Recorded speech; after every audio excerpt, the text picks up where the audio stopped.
What would happen if a CEO disguised themselves as an anonymous person and discovered that their own store was gradually losing its humanity? The afternoon atmosphere at Horizon Grill, branch number 13, was tinged with the pale grey of March dust and drizzle. Under a dark hoodie, faded sneakers, and a baseball cap pulled low to conceal half his face, no one recognized the man entering the restaurant as Elijah Cole, the founder and CEO of a buffet chain stretching across 3 states. On the surface, he looked like a factory worker taking advantage of a late lunch break. But inside, Elijah carried a serious purpose. He came to listen to things that reports could not reveal, the silent culture shaping the entire operation of a branch. More than a week ago, he received an anonymous handwritten letter containing only 3 lines.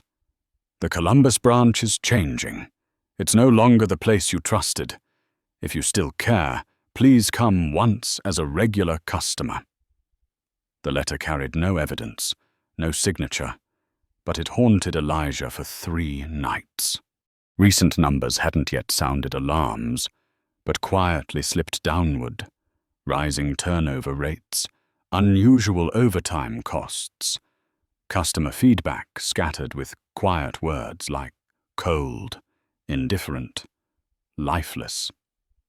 Elijah knew small signs often foreshadow a major crisis, especially when people believe no one is watching. He checked in using the company's anonymous review app under the pseudonym Frank L., and took a tray into the buffet line himself. He hadn't yet reached the salad bar when a loud voice erupted. "This is not a charity food line. Go somewhere else."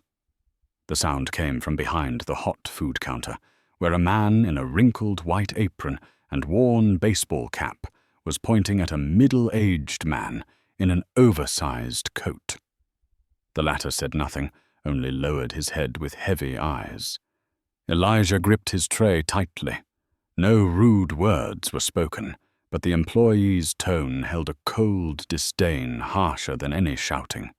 Near the salad bar, a young female employee with curly hair and a name tag reading Tasha paused midway while replacing a tray of cherry tomatoes. Her eyes were not alarmed, they were full of disappointment. Elijah didn't yet know what he would find that afternoon, but he felt one thing clearly. Something was wrong, not with the equipment, not with the food, but with the way people were treating one another.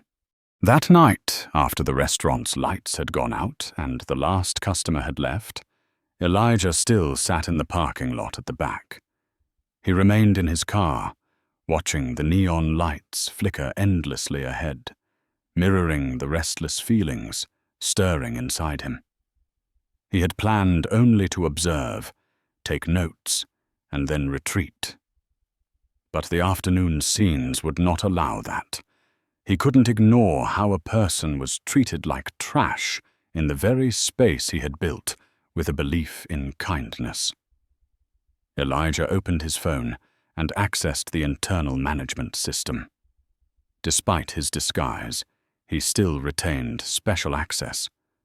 But this time, he found something else.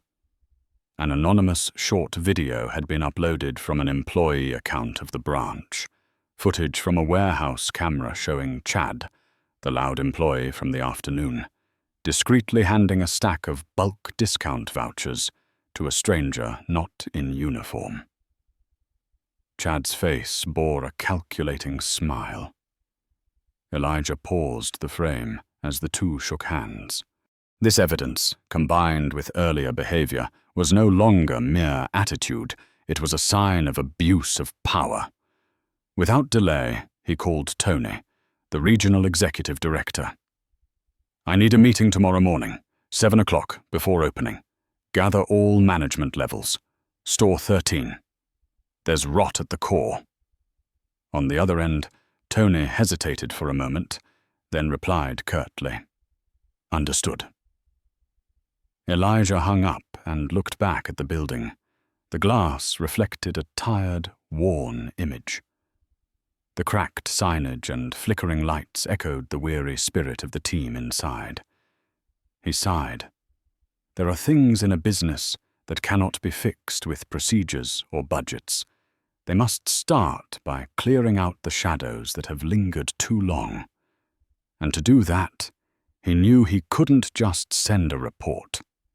He had to return, to be present, not as the CEO, but as someone who once worked in the kitchen, swept the floors, and believed a restaurant is only as good as how its smallest people are treated. Elijah rolled down the car window, letting the cold, clear night air in. Tomorrow's battle wasn't against numbers. It was against silence. And he was ready. As the early morning light barely touched the rain-soaked parking lot, Elijah Cole had already arrived. He parked in the back service area, a place he used to open alone every weekend during the early days of building Horizon Grill. The old keycard he kept from those times still worked, the door opening with a familiar beep, like a silent greeting between past memories and the present. Elijah stepped into the kitchen, which was beginning to stir with familiar sounds. The hum of the refrigeration compressors, the rinse of the dishwasher, and the smell of frying oil mingled with cold coffee left from the night before. A young cook with red-rimmed eyes chopped onions. The dishwasher wore headphones, focused on his work, while two servers leaned against the counter, their aprons still folded, eyes glued to their phones. Elijah walked straight ahead, without greeting or pause, his eyes sweeping across each person, taking in a clear truth. This place wasn't running. It was drifting. The staff room remained unchanged, a flickering soda machine. Bulletin boards plastered with old flyers, shift swap requests, and even a worn-out tire sale ad with a torn corner. Elijah stood there, as if inhaling the stale breath of an organization once warm, once soulful, but now smelling of bleach mixed with grease and neglect. The door swung open. Monica Gray, the branch manager, entered holding a clipboard and a steaming paper cup of coffee. She froze when she saw Elijah and stepped back half a pace. "Mr. Cole," she stammered, then caught her breath. Elijah nodded gently. "Good morning, Monica." His voice was calm and soft, but carried the weight of the unavoidable. "I didn't give notice because if I had, I wouldn't have seen what I saw last night." Monica swallowed hard, straightened reflexively, her eyes shifting from surprise to caution. "I didn't know you'd—" Elijah cut her off, not coldly, but with certainty. "That's why I had to come." He looked straight into her eyes, not judging, just searching for a sign that she still remembered why she chose this profession. "We need to talk, but not here, up front, before the doors open. I want to see this place as it truly is, unpolished, unprepared." Monica nodded, biting her lip, then followed him. On the way, Elijah quietly noted that no one greeted the manager as she passed by, not out of indifference, but from being used to absence. And he knew his presence now wasn't about reclaiming power. It was about setting boundaries. Boundaries between acceptance and true leadership. The early morning light filtered through the misted glass window, casting a soft glow on the table beside the checkout counter, where Elijah and Monica sat facing each other. Chairs were still flipped upside down on tables. The tiled floor bore faint mop marks, and the air had yet to warm with the sounds of people. Elijah set his coffee down, his gaze calm but resolute. Last night, I sat in the corner with a tray of food like anyone else. No name, no status. And I saw enough to understand why this restaurant is slipping. Monica tensed, her hands gripping the clipboard resting on her lap. Elijah didn't mince words. He recounted the scene of a homeless man being insulted by Chad in the dining area, the silence of everyone around, and Tasha's quiet but decisive act of bringing the man a plate without asking for permission. Monica tried to stay composed, explaining that Chad was a veteran employee, loyal for 6 years, who trained new staff and readily took on extra shifts. But Elijah shook his head. He may be hard-working, but that doesn't give him the right to decide who deserves to be treated with respect. The problem isn't Chad himself. It's that he has been allowed to exist like this for so long, without any correction. Monica fell silent. Elijah continued, his voice lower but firm. I want him gone from Horizon Grill. Today. Before Monica could respond, the doorbell rang, signaling the restaurant had opened. As if fate itself was reminding them, the homeless man from the previous night walked in. He held a plastic bag with a few small pastries, his eyes timid. He shyly approached Tasha and whispered, I just want to say thank you. The pastries from the shelter, it's nothing special. I hope you don't misunderstand. The room quieted. Chad, standing nearby, sneered sarcastically. You again? Really persistent. Before Tasha could react, Elijah stood up. Enough, he said, not loudly, but with a voice that silenced the entire room. Chad turned, squinting. Who the hell are you? Elijah stepped fully into the center of the room, removed his hat, revealing his face. I'm Elijah Cole, the founder of Horizon Grill. I was here last night. I saw everything. The room seemed to hold its breath. Chad froze, mouth moving silently. Elijah didn't look at him but turned to the homeless man. Thank you for coming back. You're not the problem here. Then his eyes shifted back. Chad, you're fired. Effective immediately. Chad was stunned, looking around for allies, but no one spoke up. Monica stood still. No one defended him. He threw his access card on the table and trudged out the back door, leaving behind a silence so deep there was no doubt about who was truly leading here. After Chad left, no one spoke another word. The sound of the back door closing was like a gentle but decisive ending.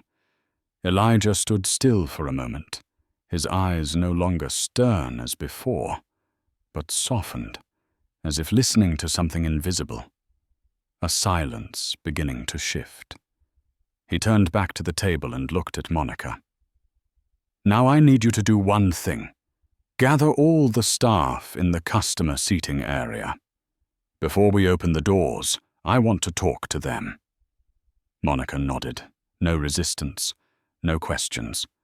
There was something in Elijah's presence that made delaying the necessary impossible.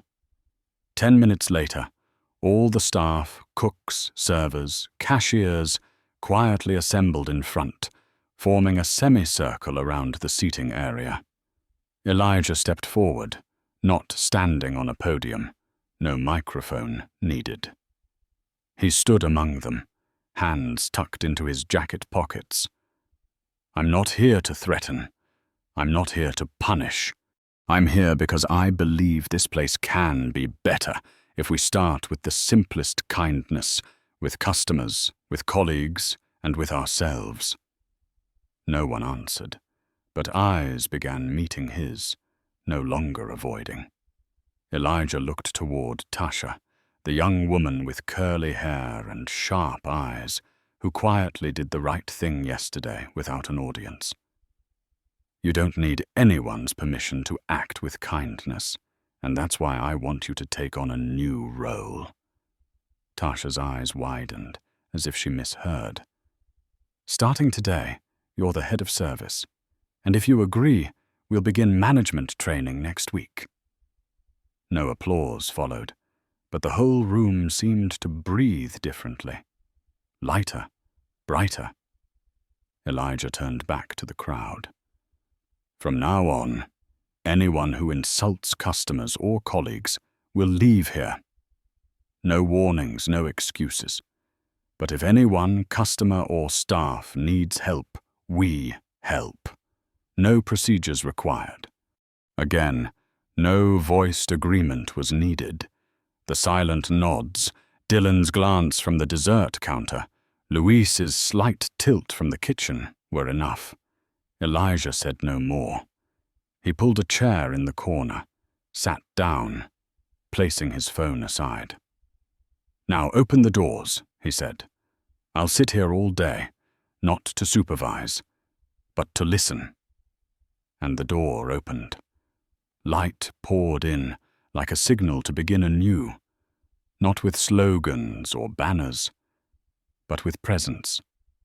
A presence that reminded everyone they are no longer invisible. The noon passed like a melody, with a new rhythm. No drums or trumpets, no shouting. Yet everyone began adjusting themselves, as if no one wanted to be out of sync. Elijah sat at his usual table, neither eating nor taking notes.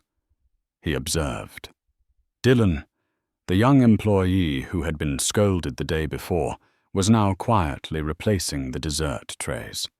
No more stumbling, no more confusion. Tasha stood at the drink counter, maintaining the rhythm for the front area with patience and attentive eyes. Luis remained in the prep area, staying away from the oven, as Elijah had requested. But the way he arranged ingredients, checked expiration dates, and labeled boxes clearly showed. This was someone who didn't wait for orders, but found tasks to do on his own. However, there was one person Elijah did not see all through the lunch shift. Monica. She had disappeared since the morning meeting. Not once did she step out into the customer area. No inspections of the food line. No communication with the staff. As the lunch shift wound down, Elijah quietly stood up and headed straight to the office. The door was ajar, the computer screen casting a pale light. Monica sat behind the desk, her face tired, hands clutching a thick printed schedule. Elijah knocked lightly on the door frame. She looked up, startled. "I'm reviewing the schedule. There are too many open shifts this week." She held up the printout, covered with crossed out marks, shift changes, and messy red notes. Luis 2 shifts back to back. Tasha sudden shift swap. "Phil?" Elijah stepped inside, took the schedule, and glanced over it. "This week's schedule?" Monica nodded.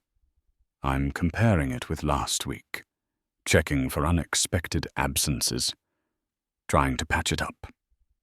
Elijah laid the paper down. "The problem isn't the timetable. It's how you're running things, alone."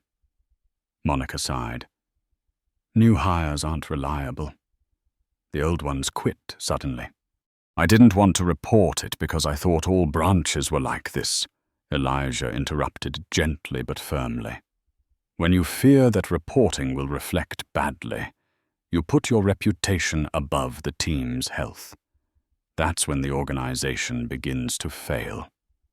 He pointed to a note. "Louise worked double shifts 2 days in a row. Tasha's shifts keep rotating, no days off. They're good, so you rely on them. But relying too long becomes a burden, and then they'll leave." Monica was silent. Elijah wrote on the whiteboard, "Build a bench. Develop the next line." You cannot keep a store running smoothly with just two good people. They're not the solution. They're the seeds. Monica nodded, locking eyes with him for the first time, without avoidance. Elijah rested his hands on the table, paused for a moment. You have 1 quarter to rebuild the framework, from hiring, training, to facing reality without avoidance. Otherwise, we will find someone better suited. Monica swallowed hard, but didn't argue this time. She understood. This was no longer a warning. It was the last chance to become a true leader, not a guardian of a crumbling fortress. And she decided she would not lose it. The rain had just stopped in the afternoon, and the grey sky cast a somber hue across the window pane. Elijah stood at the service counter, chatting with an elderly couple, when a sudden movement inside the kitchen caught his attention. Louise, the young, quiet and steady chef, had just left the grill area, gently leaning a hand on the table, his right leg limping slightly. Elijah watched for a few more seconds. Louise didn't complain, but it was clear he was trying to hide some pain. Elijah stepped into the kitchen, opened the refrigerator door beside the prep table, pretending to check the stock. "What's wrong with your leg?" he asked without looking directly.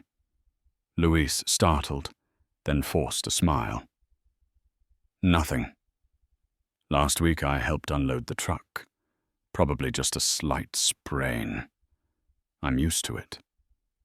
Elijah nodded quietly, still pretending to search for a can of sauce. "Have you told Monica yet?" Louise shook his head. "I'm afraid to. If I take time off, no one will man the kitchen. If Tasha had to cover for me, the whole line would break down." Elijah put the can down, turned to look straight at him. "Take a break. 10 minutes, no arguments." Louise hesitated, but slowly walked toward the break room. Elijah took off his jacket, put on an apron, washed his hands, then picked up the spatula, his movements skilled and swift, like he had never left the kitchen. The clinking sounds echoed, smoke rose from the grill, and everything fell back into rhythm. The only difference was that now the chef was the founding CEO. Tasha peeked into the kitchen and spotted him stirring the vegetables, her face showing a flicker of surprise. "Didn't expect to see this day," she smiled. Elijah didn't turn around. "Have you ever seen someone hobbling through their shift just because they're afraid someone else will have to cover for them?" Tasha nodded, her eyes darkening. "More times than you think." Elijah lifted the pan, flipping the contents evenly. "Then the problem isn't about being short-staffed. It's about the lack of safety to speak the truth." Luis returned, walking less stiffly, his eyes filled with guilt. Elijah handed back the spatula and gently patted his shoulder. "Take care of your leg. Next time you unload, call someone else." In the warm glow of the kitchen, Luis nodded softly. He said nothing, but for the first time that morning, his eyes held a hint of gratitude. The kitchen began to slow down as the clock passed 4 in the afternoon. Elijah stood near the prep counter when he noticed Luis pause, his hand lightly gripping the edge of the table, his right leg clearly limping. No one else noticed, but to Elijah, nothing escaped his experienced eyes. He walked over to the nearby fridge, pretending to check the ingredients, then quietly asked, "What's wrong with your leg?" Luis startled slightly, then awkwardly replied, "I probably lifted a box the wrong way a few days ago. Just a mild pain. I can handle it." Elijah didn't react immediately, speaking calmly. "Take a 10-minute break, immediately." Luis hesitated, then carefully left the cooking area. Elijah said no more, took off his jacket, put on an apron, washed his hands, and quickly took over Luis's station, his movements decisive and efficient, as if he had never left the kitchen all these years. The sizzle from the grill, the knife slicing through vegetables, the calls for orders, all returned to their usual rhythm, but now led by the founder himself. When Luis returned, his face showed surprise, mixed with embarrassment. "You used to work in the kitchen?" Elijah nodded without taking his eyes off the food he was flipping. "Many years ago, before you were here." Luis was about to resume his shift, but Elijah stopped him. "From tomorrow, you're moving to the cold station. No change in pay. You need to recover, not prove anything." Luis remained silent, but in his eyes, for the first time that day, there was a clear relief. Not because of the break, but because he finally felt truly seen. Elijah knew. Sometimes what a team needs isn't just a leader giving orders, but someone willing to step in alongside them at the right moment. By late afternoon, the atmosphere in the restaurant had completely changed. Everyone worked without reminders, no more avoiding glances or tired sighs. Elijah stood near the drink counter when a middle-aged woman wearing a school uniform jacket walked in, clutching a folded menu, her eyes repeatedly flicking to her wallet. She hesitated at the food counter, flipping through a few crumpled bills, her face full of hesitation. Tasha immediately stepped forward and gently asked, "Can I help you find something, ma'am?" The woman blushed and whispered, "I only have $6. I just want to buy a little food to take home, if possible." Without hesitation, Tasha smiled warmly. "We have community meals. You can choose any 3 hot dishes, and I'll pack them for you." The woman paused for a moment, then nodded softly, her eyes moist. Elijah watched from a distance, not intervening, only pulling out his phone to type a brief message. "Tasha Green, initiate management training program, starting next week." No meetings, no praise needed. Just a sincere moment was enough to recognize who truly deserves to be lifted up. When the woman left with a small bag of food and a lighter gaze than when she arrived, Elijah understood. Some changes don't come from grand decisions, but from actions that don't need applause, just done at the right time. As dusk settled, the restaurant was bathed in a warm, golden light. Chairs were flipped onto tables, the floor gleamed clean, and everyone quietly finished their last tasks of the day. Elijah stood near the door, silently observing. Tasha checked the cash register, Dylan carefully replaced the pie trays, and Monica reviewed the sales report without any reminders. He stepped into the center of the room and gently said, "Everyone did very well today." Tasha smiled. "It feels different, like this place has come back to life." Elijah nodded, "Because you all breathed life into it." As he turned to leave, Tasha called after him, "Thank you for not just coming to judge." Elijah paused and smiled. "Fixing things is easy. Keeping them right, that's the hard part. And now, that part belongs to all of us." Then he left, while inside, everything continued to run peacefully and on track. Leadership is not just about giving orders, but about listening and fixing things at their root. If you believe in the power of being present at the right moment, please like, subscribe, and comment. Keep it right.